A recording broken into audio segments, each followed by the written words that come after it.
The impact of climate change in the provinces, if you're driving across the length of the province, you will find that the shore across the province has been eroding over the last 20, 30 years. So the impact in the province is real, it's real. This experience of some villages in the provinces have now relocated inland because the villages that is living along the coastline of New Ireland, they found themselves that the sea has now pushed them away from their original place for many, many years.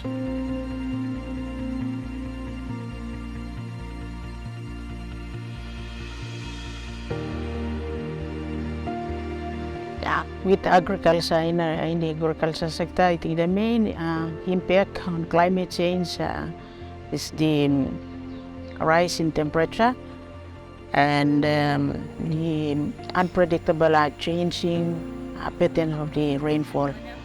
So I think, and also I think the sea rising level also contribute to agriculture in terms of Low Island, where they are doing farming close to the sea. The salt water intrude into their food gardens that affect their production. So this affects them very much, and it also threatens the food security.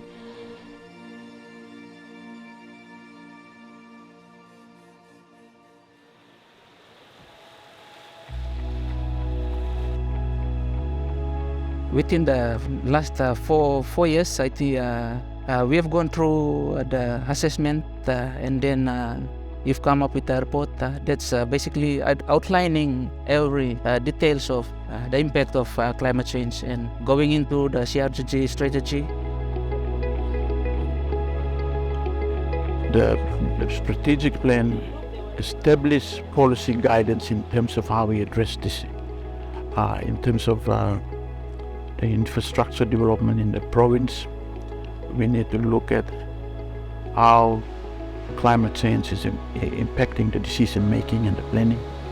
And so we are now taking on board the strategic thinking of the Green Growth our strategic plan for the province, incorporated into our integrated development plan, and which is something that we will run with it for the next 5 years. That's the life of the strategic plan of the province.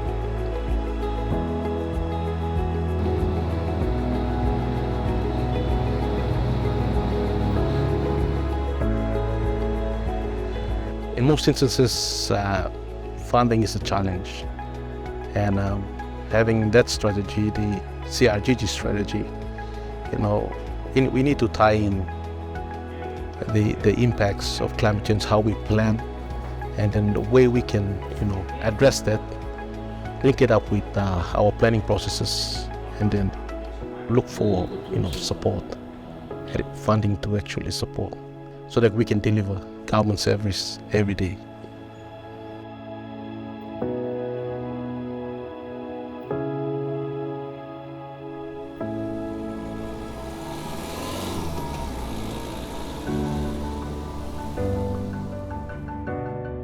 The provincial government, the local level government, and all the way to the wards, there needs to be more awareness, so that when it comes to decision making, our leaders can see a challenge and say whether it's climate related, and they can develop or make policy that addresses it immediately.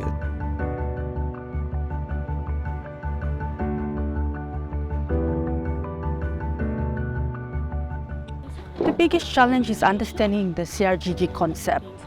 Climate resilient is a new concept being introduced. And for me, developing tourism in the province, yes, we do have climate change that is currently happening, and it's here to stay. But to understand the CRGG concept, it's something new. And how we can relate, or how we can carry that out through awareness with our local community, especially to understand this when it comes, or when it's relating to the tourism development in the province.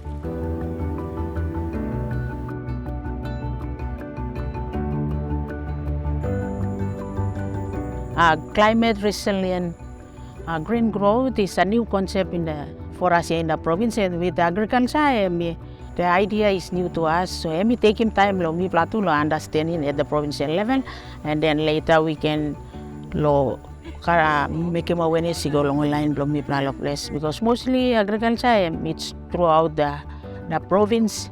Only man lo place only engage long and they are affected mostly by this effect of climate change, but they don't understand as well as us too. Like this like nupla concept lo mi pla, so time me take him time lo mi pla to understand him before we contribute to coming up with the CRGT strategy.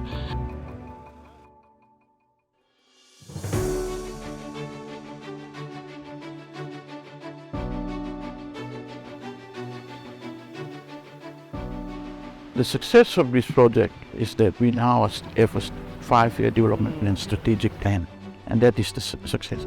The assessment of the climate change in the province provided that platform for the strategic plan, which is the success for us now. Implementing that is another challenge, but I think with the team we have, we can push this into end. The good thing that is the outcome of the CRGT strategic plan is that we have now incorporated and provide specific budget for climate change.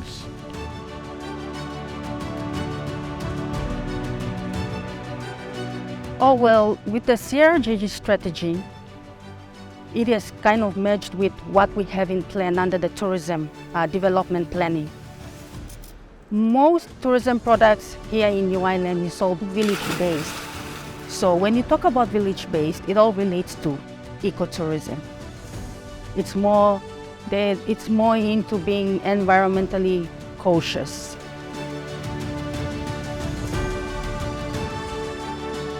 The other one was the inclusion of the gender equity at all levels, like say from the planning to the development and then down to implementation. Because mostly in the province, in New Ireland especially, that most time women, gender equity is not emphasized here. This also enables us to understand the importance of gender.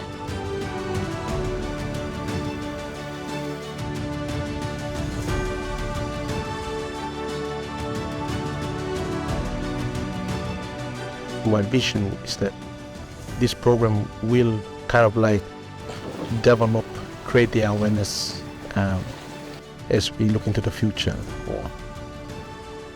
When addressing climate change together with trying to live on this beautiful island.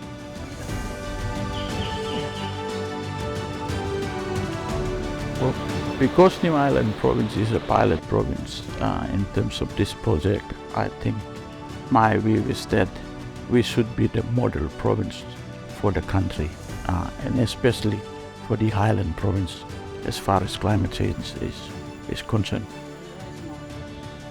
Model province in a sense where we have a policy that takes into account the issue of climate change.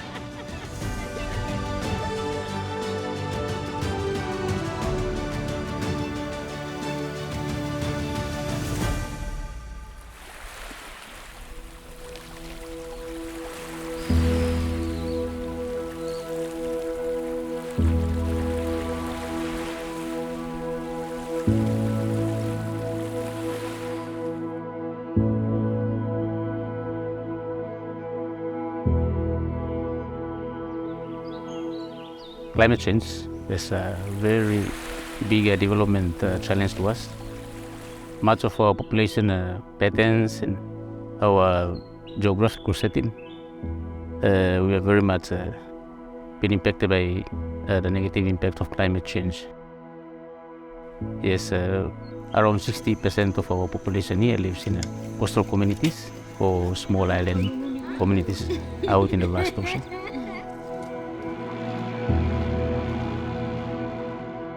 The infrastructure that we currently have, there is a number of issues that we have in terms of coastal erosions along the roads, Now we have infrastructure that's deteriorating at a faster rate, especially along the coastlines with salt attacks. Especially for Milne Bay, the road infrastructure is right at the foothills of the mountains, and there's so much excess water, surface water, so the more it rains, the more it deteriorates. There's a lot of erosions on the underside of the road, and we have a lot of issues with drainage.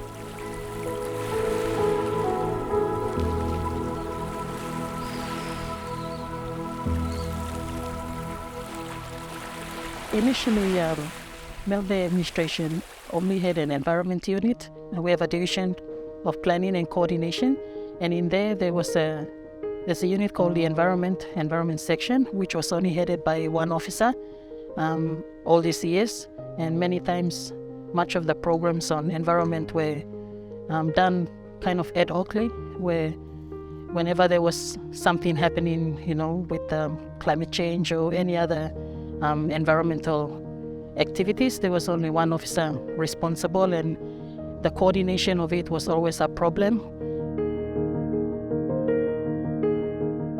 We actually identified gaps in some of our planning and our institutional arrangement in here. Most of our interventions were either actually disjointed or isolated, like sectors doing their own programs to address climate change, not in connectivity with the rest of the other sectors.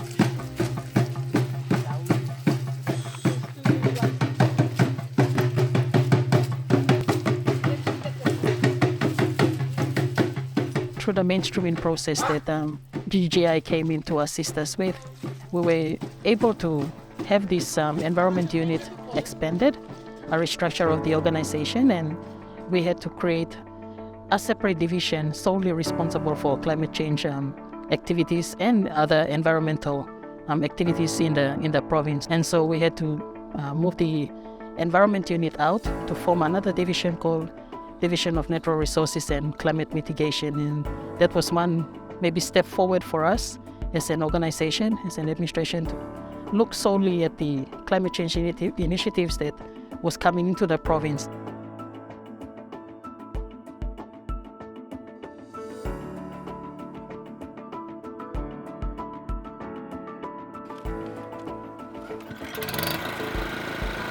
With CRGG, we went through the process of actually mainstreaming CRGG into our plan, which was new because we never did that before, and so the process was also a challenge.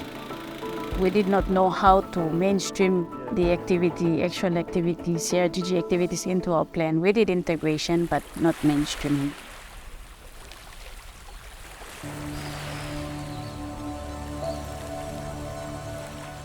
We have a provincial development plan now known as the Integrated Provincial Development Plan, and we had to bring in the climate change initiatives through the CRGG strategy to be integrated into our development plan. Integrated is basically having all the sectors all work together, having them integrate what they solely focused on into one plan, and we're driving it as a province, in this case for climate change, as a cross-cutting issue, but now focusing solely integrating it into each of the sectors. So the mainstreaming process of having the CRGG strategy into our IPDP was able to help us to be focused enough to go down, roll down to the districts and LRGs where much of our staff in the other sectors of fisheries and agriculture were able to now have their annual work plans in line with the Integrated Provincial Development Plan, which is for the province. Looking at Milne Bay being a maritime province, having fisheries and DAL officers work together with now this division of natural resources and climate mitigation, the number of female staff have increased in each of these sectors, and so it is like a boost to the province knowing that there are now female staff who can go out, even travel on the dinghies right out to the LRGs just to work with our movement folk.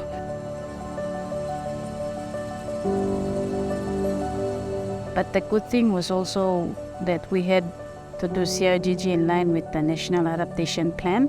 So that was something that was complementary for the province. So the CRGG process itself it included consultations with the different sectors, and the actual mainstreaming process in itself, how to do a mainstreaming activity within the plan. Oh, as an environmental scientist, it's relieving because at least we have some support. So it's just not only one person doing everything. We get to have other sectors who take ownership of climate change initiatives within the province. This project, the Alotawov project, is a pilot project in Milne to address climate change, and it's built to climate resilience standards. Now, because it's a pilot project, the national government is really trying to address climate proofing of the wharves and any other infrastructure from this project here that's currently going on. Along this area in East Tawala, we are lucky to have the research facility, Bubuleta. But the place is a gold mine. It's got the technical aspect, it's got all the varieties we need. Everything, like I just said, in relation to food security, through drought-resistant crops, anything new, any new appropriate technology is also there. That's one of the reasons why the cooperative came into being, because we wanted to utilize that opportunity. And so in fast forward to where we are now, the attention that the provincial government gives through provincial DL, through fisheries, all the other sectors that are partnering with us, I find it very helpful.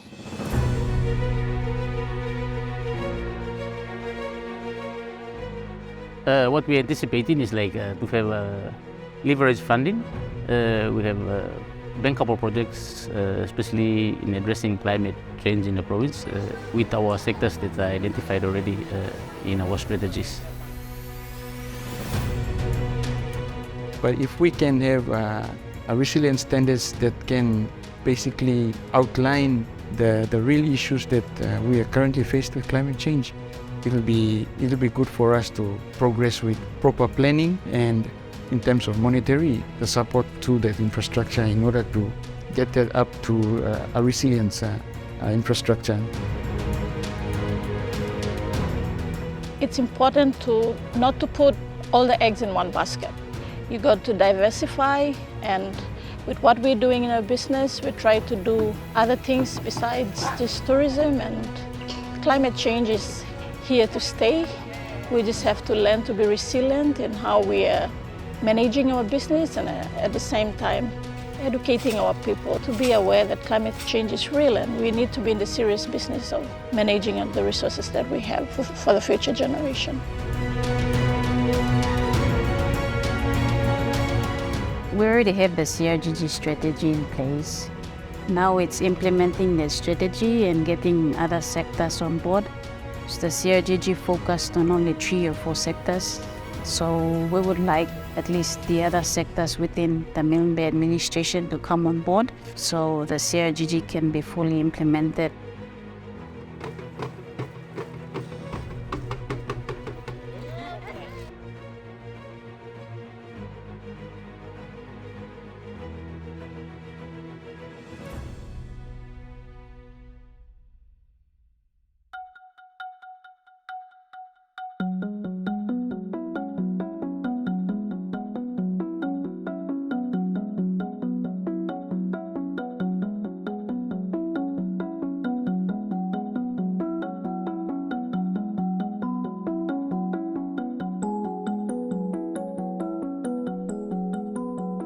Like in the high altitude, Enga, there's some places that people don't used to live or dwell before, high altitude areas.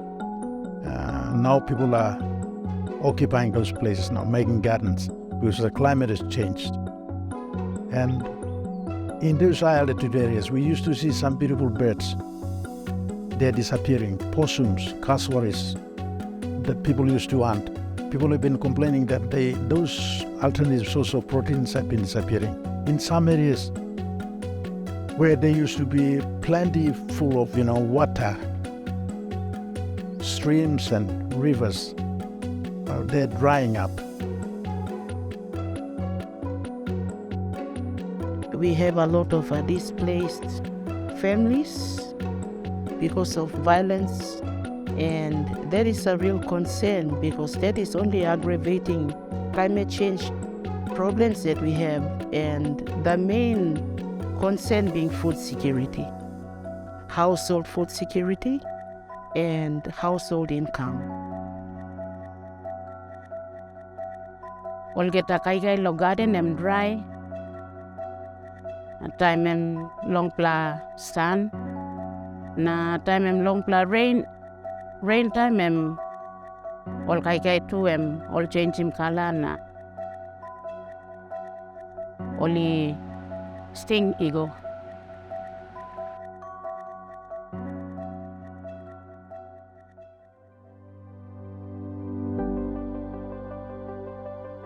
At the first instant, when we started our developing our plan, our step-up Enga strategic development plan, we did not include climate change, the significance or the impact of climate change, and how we could strategize to take climate actions. We haven't included it, but we have put one of the main game changers among our four game changers. Climate change was number 5, so it is part of our game changers, and we believe that is the intervention approach there, where we could say changes in climate actions or impact of climate impacting the province.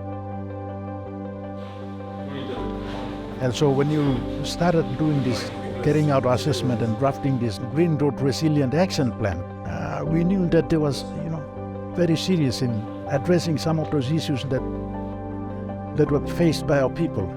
Those were major concerns by our leaders, expressed by our leaders, political leaders, as well as within our administration as well. Agriculture, natural resources, those key areas, sectors that address climate change in a more serious way.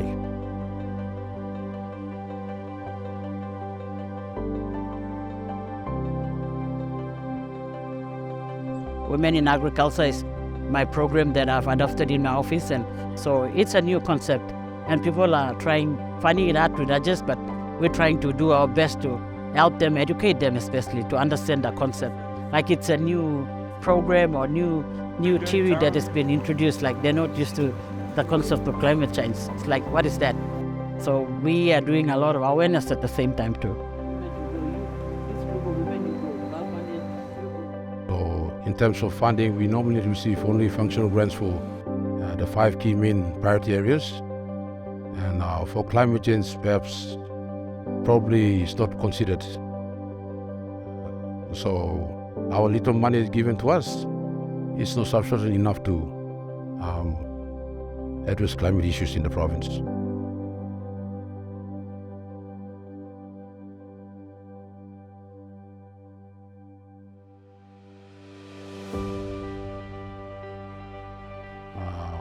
The project actually strategically changed the landscape, political and administrative landscape of how we understand climate change in the province, and also at the districts, and how we the actions, climate actions, the efforts we are taking at the sub-national levels.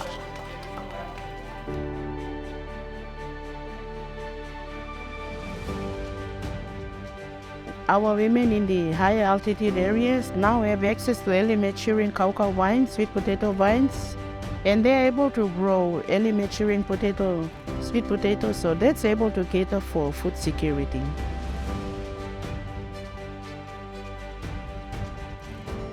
We had that request put through a DPI, crops specialist, so to develop an alternative with the climate changes, develop an alternative crop to sustain the traditional crop, so which they already did, and they've given the seeds and we've distributed to all the women around the provinces. So that is one of the crop that is staple for Enga. It's the main food in every home. So with this climate change, like that sweet potato is certainly it's giving them 3 months or 4 months harvest time, then the 1 year that they used to wait for. So which is very good. Emmy helping me long. Emmy giving me ting long. Buy solar pump. Na me plug and kiss him wara long way straight come in set long. One blandig storage tank. MLP me plalo now salim wara go out long all. Garden well picking me before Mr. Salim only gone na kiss him wara lol container lo kam capsite him gen long all. Spray tin like this. That's of now MLP me pla. Me play look him LP me pla lo big pla area blow wara. Solar am more important also. Lo lick project blow me my climate change and me affecting blow dry mall spice blow me too. Na suppose me get one plus solar system blow dryer and me can help me lo dry mall spice blow me too. Na me can help me long prosper long this plus spice project blow me. Well, all place mama, I can kiss him, help him too, because all he can have mama slow grow him, all spice.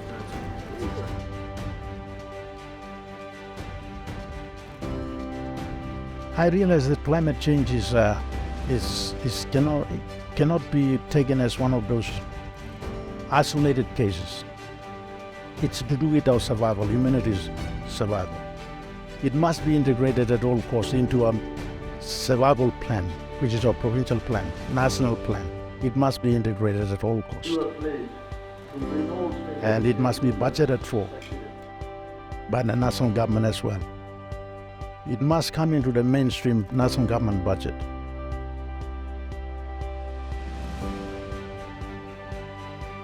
The Enga future looks very bright for 3 reasons.